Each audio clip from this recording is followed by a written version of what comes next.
Hello, Laziali all over the world. Welcome to another episode of Lazio Lounge. I'm Vittorio Campanile, and today we're going to talk about not only the match of yesterday, Salernitana Lazio, but of course we have to go back to next week to talk about the debut of Lazio in the Conference League, the match at home against Cluj. And as usual with me, I have the half marathon man, Alasdair McKenzie. Hello, Alasdair. How are you? Tired and not feeling very well, but Lazio have won 2 games since we last spoke, so that's helped cheer me up at least. So I'm happy to be here. Two goals and two clean sheets. I don't know what's more surprising. Well, it just goes to show how quickly things can turn around. I mean, it was kind of a bit doom and gloom like over the last couple of podcasts with the recent run of results, but that's how quickly things can turn. And I don't think anyone's going to be blown away and having ridiculously high expectations on the back of beating Cluj and Salernitana. But then again, those are games we had to win, and the Salernitana game especially, we were looking at and saying that's a potential problem because. And especially once they sacked Davide Nicola Yeah. and brought in Paulo Sousa, it's suddenly looking very dangerous. So yeah, it was a really good win. Not only, Alistair, we knew Romagnoli was missing, and just the night before, Milinkovic had a problem, and so he didn't play as well. So, seeing Lazio winning away without Romagnoli and without Milinkovic-Savic is not something we are used to, right? So, not only the change of manager, but also some players missing, some key players missing for Lazio. So that was really dangerous, I thought. Well, it's the spine of the team, really, isn't it? I mean, Romagnoli is the first choice defender. You'd say Milinkovic Savic is the Yep. first choice midfielder, and Zaccagni has been, the top scorer. I think until this week. I can't remember exactly where we stand, but he's certainly been one of, if not the first choice attackers. So yeah, that was concerning, especially because I think Sergei getting ill the night before, that's never ideal, is it, having that a last minute change? Because I think when someone's suspended or injured, you can at least plan around it. But when it's quite late in the day like that, it has the potential to upset your plans and your strategy quite a bit. So yeah, I don't know. I thought they took a wee while to get going. The first 10, 15 minutes, I was a little bit worried, to be honest. I thought this is looking like the Sarri Lazio we don't like, where the possession was all a bit stale. They weren't really managing to do anything in the final third, and they were conceding a few chances on the counter as well. But they grew into the game and actually thought finished that second half very well. And in the end, it was a really good, solid win. And I think the man we have to talk about more than anything today is probably Ciro Immobile, because we've spent the last couple of weeks discussing, is this dip in form just a temporary dip, or is he just getting older and we need to get used to more injuries or whatever? And here he is proving to everyone once again that he's got real quality, and he can transform this team when he's on that kind of form. Yeah, how bizarre. Lazio plays better when Ciro's playing, right? I mean, we've been talking the last month and a half that replying to question Lazio plays better without Ciro. No, we don't. I mean, Ciro is so important that when he's on form, Lazio is a different team. Lazio is a different beast, and we saw it yesterday. You were right. I thought, changing the manager, Salernitana started very strong to show that they are a different team now. And yeah, the first 20 minutes, Lazio struggled, which is funny because this season, at least, in the first 30 minutes, Lazio was the best team in Serie A, right? I think we only conceded once against Atalanta. And apart from that, we never conceded a goal in the first 30 minutes. So that was a little bit scary. But after the first 20, 25 minutes, Lazio step up. And I think Ciro has a big chunk of that, big responsibility, right? First chance we had, I think, was thanks to Ciro. And, when he's playing like this, he gives even a help to midfielders and the other guys. So he's so important, and I don't think he's 100% of form. I think he's 75% ready. So this is really encouraging going forward because this was an important win. We didn't mention, but Atalanta lost at home against Lecce, which definitely helped us. So it's a weird season. It's a weird league. It's not only Lazio dropping points against small teams. Pretty much every team apart from Napoli is dropping points. Yeah, I mean, who saw that coming in Bergamo as well? Incredible result for Lecce. So yeah, no, absolutely. I've talked about this before. That's why this is such an opportunity this season because everyone else is fumbling around and struggling with consistency. But yeah, on Ciro, I mean, it's hard for us after all these years to kind of be coming up with new things to say about Ciro, really, at this point.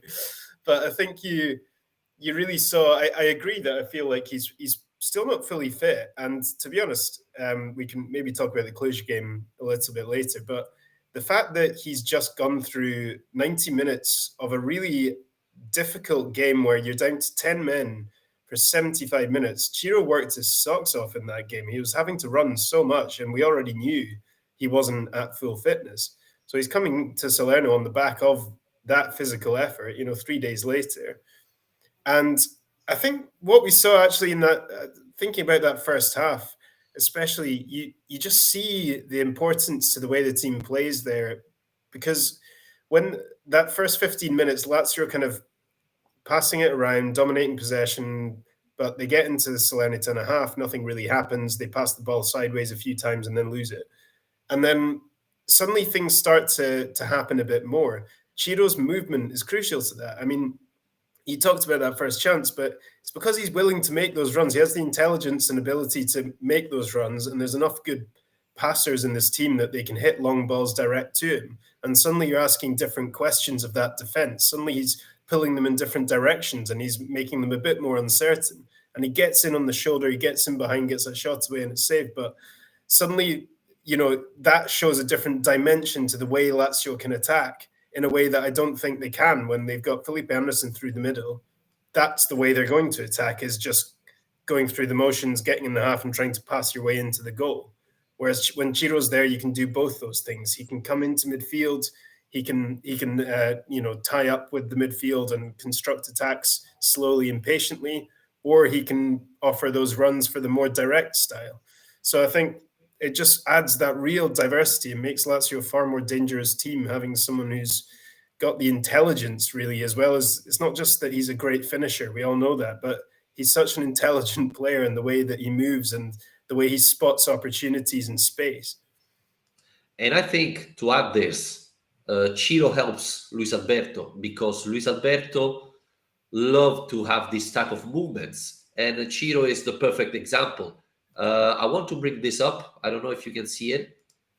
The stats here are quite impressive. Uh, Luis Alberto touched the ball 128 times, and of this time, 65% of passing forwards made. So this is impressive. He's by Yeah, far the player who made these passes deep, and we know they were so all for many Ciro, numbers. right? So it, it's really promising, right? And it shows you how Lazio's playing. And normally, Alas, in the 4-3-3, the playmaker, the player in front of the defense, that in this case is Cataldi, is the playmaker. With this team is Luis Alberto. So, there are differences here that are quite important. And I don't think it's a coincidence that with Chiro's back, Luis Alberto played definitely better than usual, right? Yeah, absolutely. I mean, that's an age-old link-up. They know each other so well by now, and it's funny because you still see things happening. Like there was a moment in the first half where Alberto tries to slip a pass across, but Immobile's already made a run in the other Yeah. direction. The ball goes the wrong way, and you see Alberto kind of screaming at him. And you're thinking, "Come on, guys, how is this still happening? You've been playing together for too long now." But yeah, generally speaking, they do understand each other's movement and the way that, they know what to expect from one another so well by now that I think that helps them bring out the best in each other. Um, So yeah, that was really encouraging. It's those numbers actually. It's quite an interesting graph you've brought up there because I mean, look at Adam Marisic's numbers. He's Yeah. like as involved as anyone. I mean, he's the third most involved player on the pitch, and Patrick is only going to be making that many passes because he's in the center of the defense. But I mean, Marisic, third most passes played. He's got the third highest number of shots after Alberto and Ciro. I mean, I thought he's another player who really stood out, and I think Lazzari is now he's suddenly got real job on his hands to be keeping that shirt because he's obviously been in and out of the team more recently. Marisic back on his natural side on the right hand side, and he's showing he's showing that that is the natural side, and that's where he would like to play because he's been far more dangerous in an attacking sense. I think generally in recent games, but this match in particular, he really showed what he can do, not just for the goal, but beyond the goal. Yeah, and that's the reason why Lazar is not playing, right? Isai can slide on the other side, and Marusic can play on his position, so he can be really, really dangerous. And we saw it in the last couple of matches with Marusic playing a little bit deeper and trying to attack. He can be a very important player. So that's important. And I thought Lazzari should have come in the second half. Again, it didn't happen. Uh, but Marusic can be a very important player. And again, yesterday his eye didn't play badly. I thought his eye had a good match. Don't know if the best so far, but definitely one of the best. So this is another encouraging sign. Patrick didn't do the disaster he made Thursday. I didn't think he played incredibly well, but at least he didn't get a red card. Yeah, you're setting quite low standards there, aren't you? Yeah, I mean, should we talk about that a bit then? I mean, it was really a disastrous start, wasn't it? I mean, I think that pretty quickly in that game we felt like okay, this could be quite routine. I think it was pretty clear pretty quickly that Cluj weren't up to much, but that moment is enough to completely derail Lazio, and I think it's the kind of moment that has completely derailed Lazio in the past and resulted in well terrible results actually. So losing Patrick to a red card after 15 minutes, and also I think importantly the thing that goes with that is that I mean I think it was a red card to be honest. I don't have to. I think we'd be screaming for a red card if it happened at the other end of the pitch. But there did seem to be this general sense of injustice where all the players were very annoyed about it, and I think that can almost be as damaging as the event itself sometimes for this team where they get so wound up or distracted or annoyed by the circumstances that that's what impacts them more than the actual reality of playing with 10 men. But what a performance with 10 men. You were there, Vittorio. Yeah. But I mean, I thought it was really impressive, not just that they managed to get the goal and get the win, but the fact that they controlled that match so well. Alistair, before talking about the match, I want to talk with you and ask you what's going on with Lazio in Europe because this is not the first red card. Lazio got a red card against Cluj, against Feyenoord, against Sturm Graz. I mean, Oh thi- yeah, this is happening far too often. In seven matches in Europe this season, in three we receive a red card. It's nearly half of the matches. I mean, this is too much. Too much. I agree with you. Honestly, I thought that was a red card. Patrick could have, push him with a shoulder and avoid the red card. But it's impressive. I mean, nearly half of the match you played one man down. one of them was ridiculous though. The Yeah, Lazzari one. the Lazari one was really ridiculous. I But can't remember what was the other one. Luca Romero, who wasn't Ah, on the yeah. bench, Okay, uh, that was stupid as well. Yeah. yeah, Well, I think all those, if you take them in isolation, it sounds less worrying than it does when you just read out the fact, doesn't it? Because I don't think the Lazzari one was a red card. I think that was harsh refereeing. the Luca Romero one was just weird because he came on late, didn't he? I'm trying to remember exactly what happened, but did he not come on late and then get 2 yellow cards Yeah, in he came on late. He made a foul and got a yellow card, and then I think the ref made a terrible decision. That ref was awful, and he kicked the ball in the stand and got a second yellow card. So yeah, that's just stupidity really, but or frustration. I mean, inexperience, call it whatever you want. But yeah, the Patrick one, I guess, was the first actual like in-game making a serious error that deserves a red card. I would say it's the first one of those we've seen.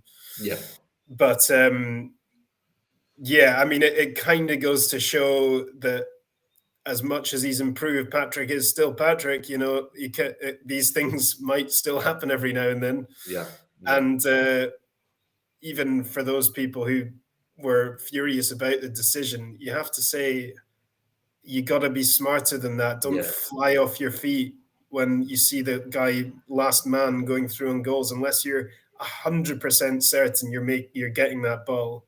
Don't go flying out off your feet like that. And No, also, everyone else, make a tackle someone. There's like 3 players he stumbles through. That's not an amazing dribble. He just accidentally kind of bumbles his way through everyone somehow. yeah, that was very soft by Yeah. Lazio's defense. And honestly, I thought, okay, this is the same thing that happens every time for Lazio in Europe. This match is easy. We waste a couple of chances because we wasted at the beginning of the match with Miliko Savic a couple of great chances. Then we get a red card, and suddenly this match is a fight. And suddenly we are not favorite anymore. So I was really concerned. But I have to say, Alison, in the second half, I almost forgot we were one man down. We played much better than Cluj. I think they didn't have a chance. Paul Maximiano, who No. finally started, didn't do pretty much nothing. So that's really encouraging. Obviously, the goal of Ciro Immobile was a good sign. Finally, scoring on a free kick is something we are not very used to. Nice goal. Yeah, very difficult to be honest. But yeah, I thought the problem, Alison, is that we won, we played much better. I fear that Thursday will be a completely different match away. So yeah, it's still going to be a very open match, I think. Yeah, I think the danger is that Cluj were really, really unimpressive in that match. I thought they looked terrible, to be honest. Against 10 men, even if you're away from home, yeah, their inability to create chances was something else. But I think there is a danger that Lazio, that complacency comes back for that game because they might be thinking the same thing. If we Yeah, can beat them with 10 men and that comfortably, I think they had over 60% possession with 10 men, yeah. and had the better chances in that match, and obviously won the match. Um, so I really hope I'm wrong, and there is no complacency because obviously you're going to their house this time, and it'll be very different atmosphere wise. I'm sure they're going to bring it. So Lazio need to be very much on their guard for that and not take the result for granted because the first leg went so well. Can I ask you if you were surprised by the starting 11? Because there were a lot of changes. I mean, not only Maximiano starting, which I thought was a surprise, a positive surprise, don't get me wrong. I'm happy when he get a chance.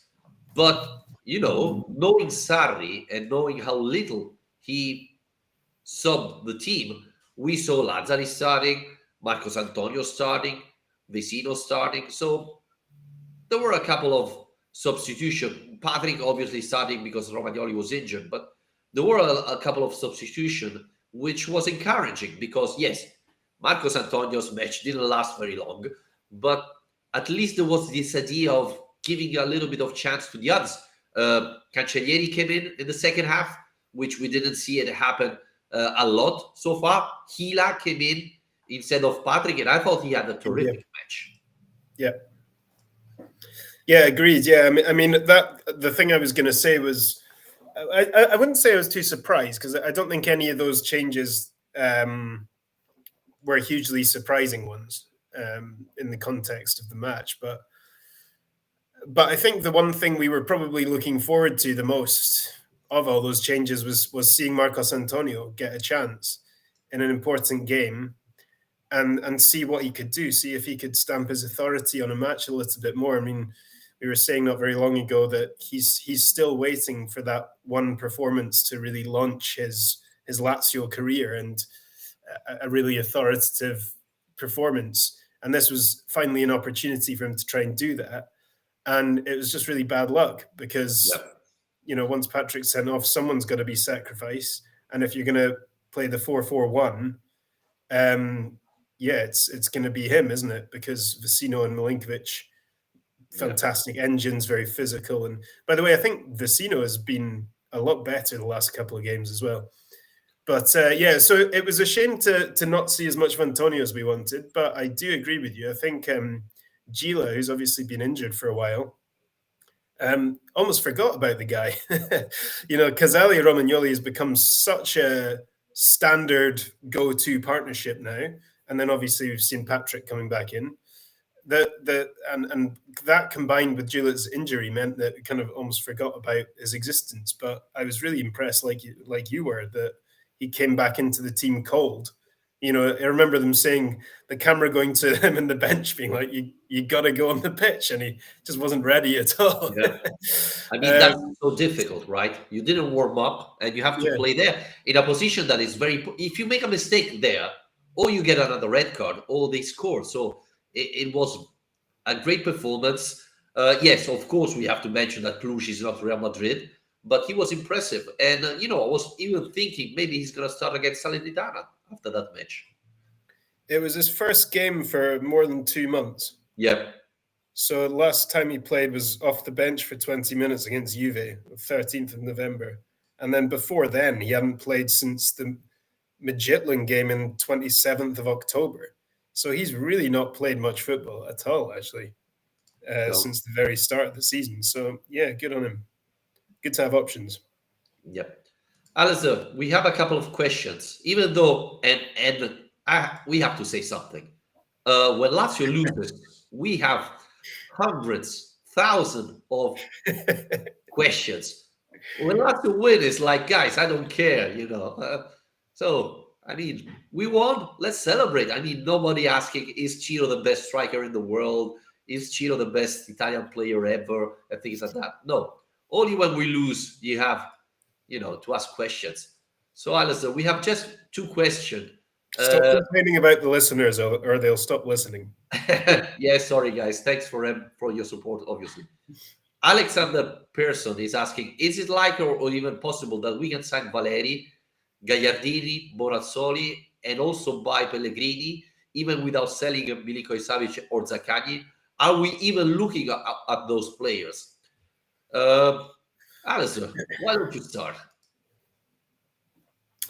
Well, um, the players he's talking about in that question, the reason he's flagging them up is because they're available on free transfers at the end of the season because they're out of contract, with the exception of Bonazzoli, I think.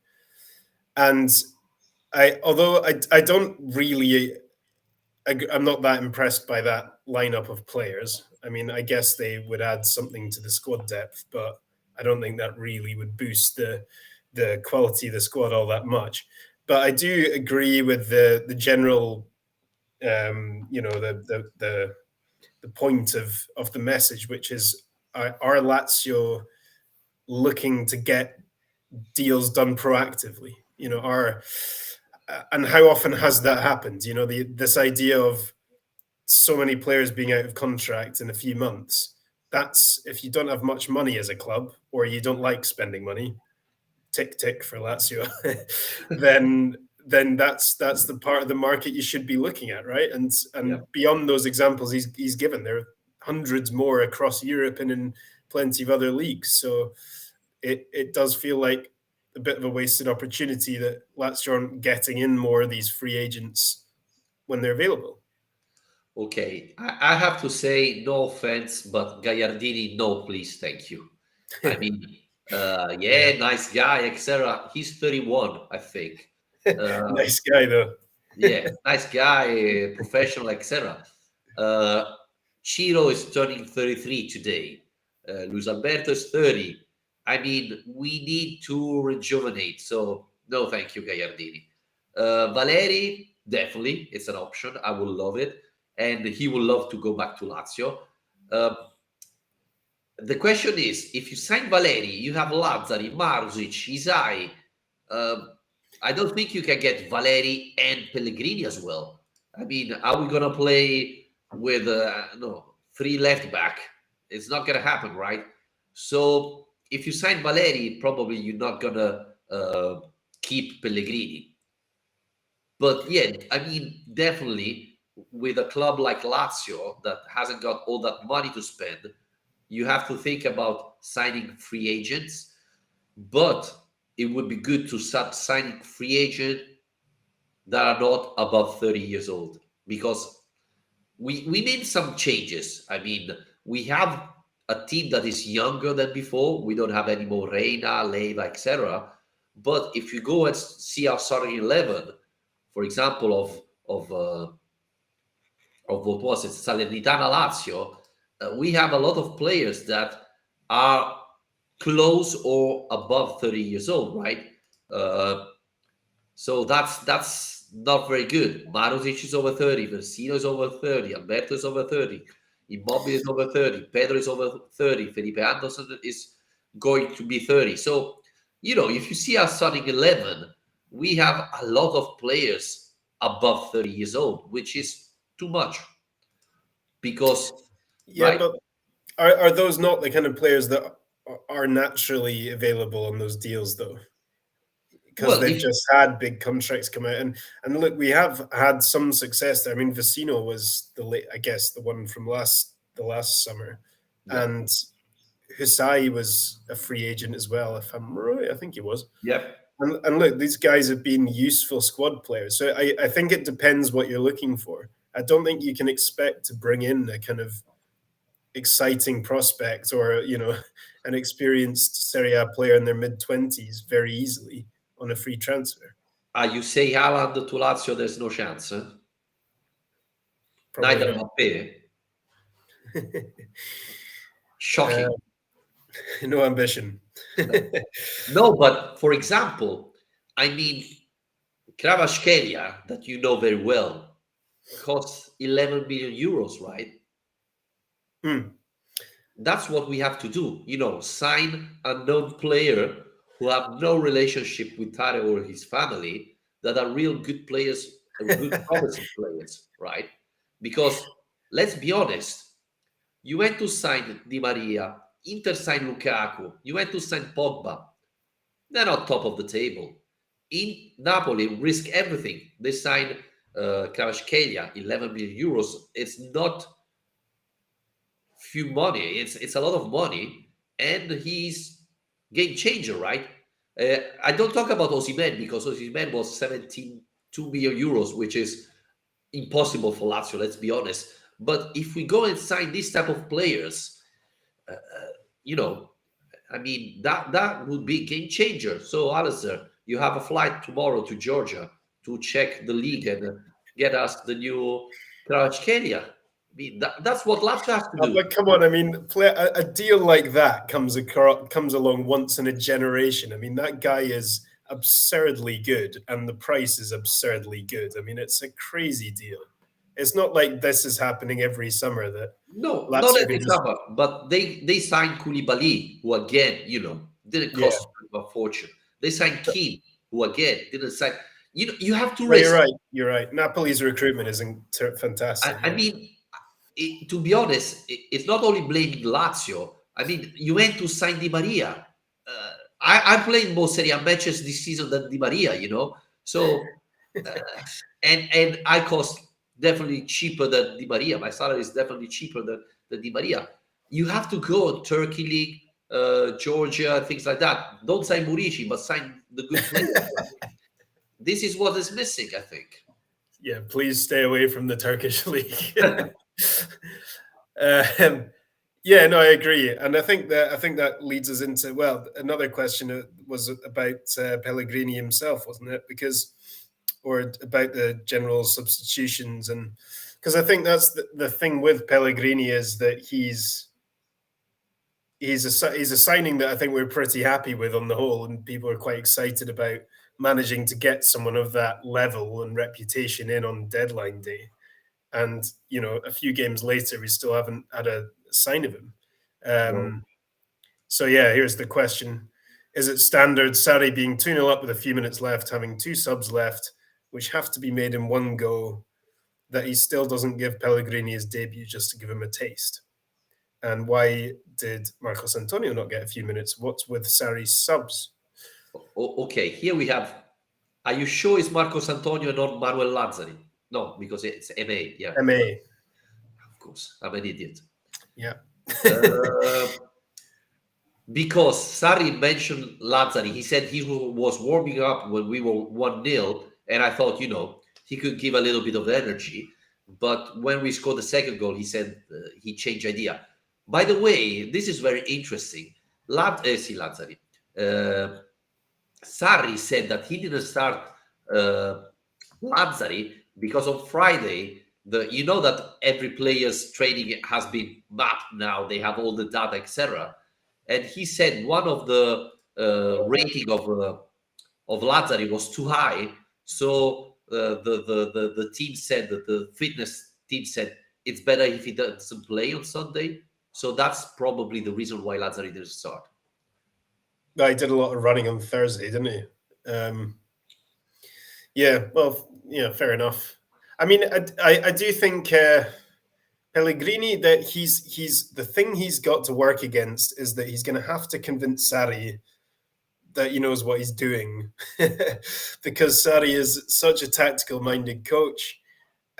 He's already had this team working to his plans for 18 months now, or at least 6 months, the new arrivals. And I reckon Sarri's going to be a little bit reluctant to throw someone new into the mix when they're not yet up to speed with his ideas, with his system. And Pellegrini is probably going to have to wait that out until he's convinced Sarri that he's not going to be, a bigger risk than a reward, I guess.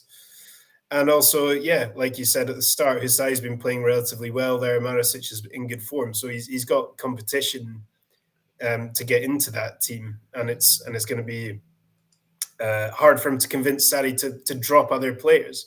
I mean, Yeah, but I do get the argument of why not throw him on for 5 minutes at the end, but at the same time, he did this time throw in Cancellieri, which is something that hasn't always happened. That we've asked for him to do in the past. So although we have been critical of Sarri's substitutions, he did actually bring on Cancellieri this time, and he won a penalty. yeah, he had a huge impact. And again, Cancellieri played really well against Cluj when he came in. So that's encouraging for another player that has don't know when last time he played a couple of minutes. So that was definitely encouraging. The other thing, Alas, though, is that with the European competition, with his eye playing that much, I mean, he could need a rest like Marusic. So, against Cluj, maybe Pellegrini and Lazzari could start. I think both our defenders needs a little bit of rest. This season is going to be so compressed. We're playing Thursday, then we're playing Monday, and then we're playing Friday. So between Lazio Sampdoria and Napoli Lazio, we have 4 days. So it's not going to be easy, right? No, and yeah, I think you want this to become as comfortable as possible. I think the going down to 10 men was a bit of a nightmare for that, because it's Yeah. already going to be pretty tiring schedule that we've got this month, and then you throw in 75 minutes down to 10 men with more running. Not ideal. So I think he's kind of being forced to be a bit more creative with his rotation. I can't imagine it's going to be that long until we see Pellegrini. Yeah, surely. Um, Okay. whether he's going to get enough opportunities to convince Lazio and Sarri to make it permanent in the summer, I'm pretty skeptical that that's going to happen. Yeah, Uh, even because Juventus is asking a lot of money for us, right? 30 million euros, something like that. Yeah, Yeah, I it's mean gonna there is at least the link, as in like he's coming home, all this kind of yeah, yeah. stuff. But yeah, I find it hard to imagine that there's much going to happen with that. Maybe Jovan Cabral style deal. Yeah, yeah.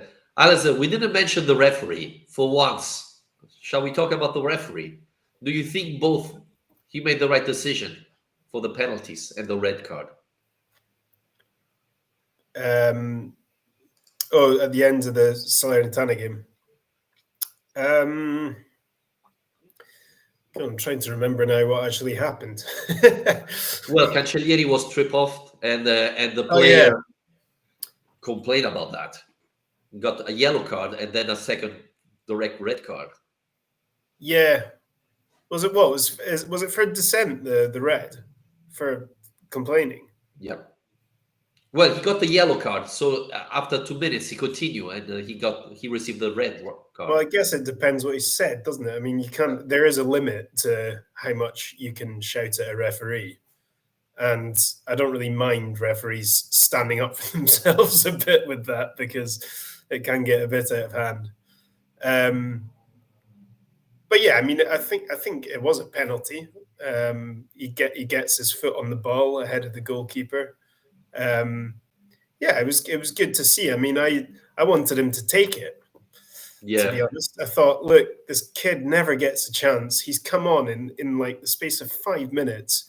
He's managed to make an impact. You know, touched two balls. yeah, he's won the penalty. It's going to mean the world to him. He's still not scored a goal for Lazio. Just why not? It's 2-0. We're in stoppage time. Give it to him. And Alberto goes and takes and misses it. And it's even more annoying. Yeah, yeah. I thought the first one was more clear penalty than the second one. To be honest, I thought Ciro Immobile proved everyone why he's a genius. Uh, but yeah, I agree. What I hated was not that Sepe stopped the penalty because he's a penalty saver. He's very good. But when you get the ball back, the goalkeeper is Mhm. down.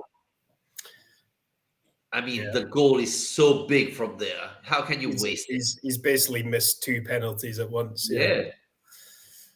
yeah, yeah. Not Alberto's best moment. No. Even though I thought he had a good match.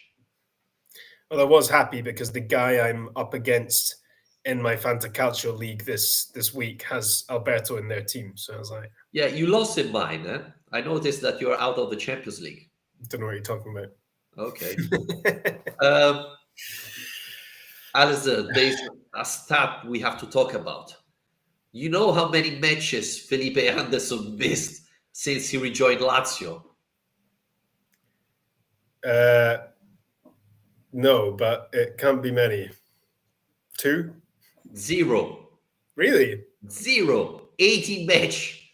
Not starting, but coming in or starting, he didn't miss a single match with Lazio. This Wow. is incredible. Incredible. Well, can I throw another couple at you before we finish? Come on. Providel up to 12 clean sheets now. The club record is 16, which was Marchegiani and Pulici, so he's in pretty good company if he gets up to that. I mean, to be up to 12 by February is pretty good. And Ciro, of course, has overtaken Hamrin now in the all-time Serie A score charts. So the next Serie A legend for Ciro to catch is Roberto Baggio. I think he's 14 goals away from Baggio now. It's It's absolutely incredible. amazing. It's incredible. It's absolutely unbelievable. Ciro is, and he's turning 33 today. But seeing how he played yesterday, he still have a couple of good years ahead of him, right? 33 is the new 21. Trust me. Yeah, he's running the marathon in a month. Yeah. Desperately trying to prove at 33 that I still am in peak physical fitness like Ciro. So Yeah, yeah. I think after this we can wrap it up, Alistair. Thanks everybody for listening. Remember to rate and review the podcast on wherever you listen to your podcast. Um, I forgot to mention because last time I said that, on my Twitter account, I said that for Lazio Cluj, it would be pretty much only my family at the stadium. So, Oliver, did you hear me say rate a review during the match? Write it in the comments because I'm curious.